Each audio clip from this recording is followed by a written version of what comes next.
The trial of ZeniMax Media versus Oculus VR has only just begun, but not only did we have that statement from Oculus VR the other day, now we have a really interesting statement from ZeniMax, who have basically said that one of their aims during the trial is to prove that Oculus VR deliberately destroyed evidence in an attempt to cover up theft of some of the foundational elements of the VR headset Oculus Rift and the technology behind it.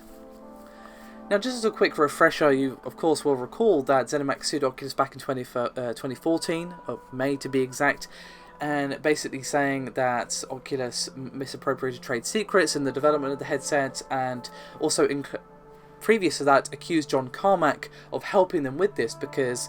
shortly before he left to join Oculus, he was working with ZeniMax, and one of their accusations was that Carmack actually assisted in the misappropriation of these trade secrets. Some pretty serious accusations, not only that those made towards Carmack, but of course the accusations that they indeed destroyed evidence in an attempt to cover up the fact that they allegedly stole some trade secrets from ZeniMax's $1 million worth of research, again according to ZeniMax.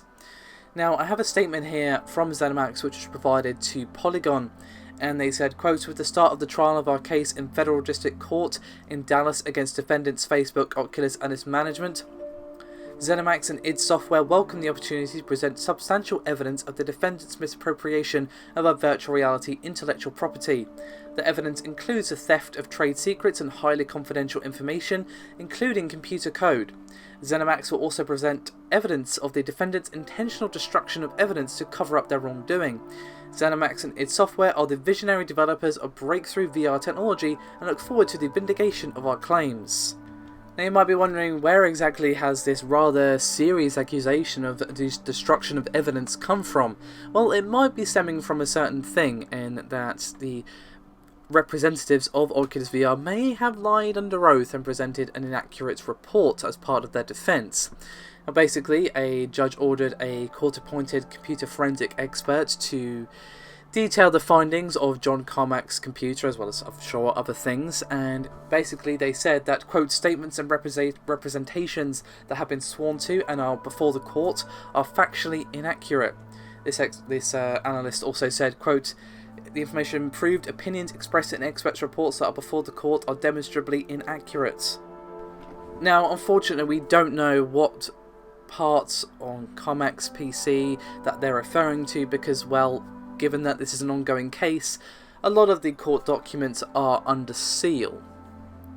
But I'm sure as this court case continues, we will learn exactly what these findings of the forensic analyst were, and how and if they apply to the case, and if indeed they do have some pretty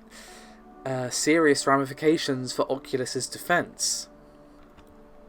While it indeed will be a while before we see exactly how these accusations from ZeniMax play out in the trial, they still definitely could have some really bad ramifications if indeed they are found to be true. Of course, if they're not, then it's a different story, but let's just pretend for a moment that they're even partially true. Or even if the part about destroying evidence isn't true, and the original accusations of the theft of trade secrets is partially true, or even completely true, that is still going to have long-reaching and pretty bad ramifications for not only the Oculus as a company, but potentially the headset itself, the future development of the headset. You know, this case is definitely potentially going to be a very interesting one. Of course, if it ends up positively for Oculus, then we're going to see ramifications the other way. But it's going to be interesting, and of course quite drawn out, as of course ZeniMax sued them back in 2014, and we're only just seeing the court case commence basically now. So undoubtedly we're going to be talking about this for quite some time, and talking about each step and the ripple effects that it may have on VR or the Oculus Rift or the industry as a whole, and the reputations of people like Carmack and Palmer Luckey and so on. So it's definitely going to be one to watch, to be sure. Now, I will include the link to the Polygon article in which ZeniMax provided this statement in the description below. I almost said comments there, that would be a bit inaccurate, but technically possible, I suppose. Regardless, thank you very much for watching, and I'll see you next time.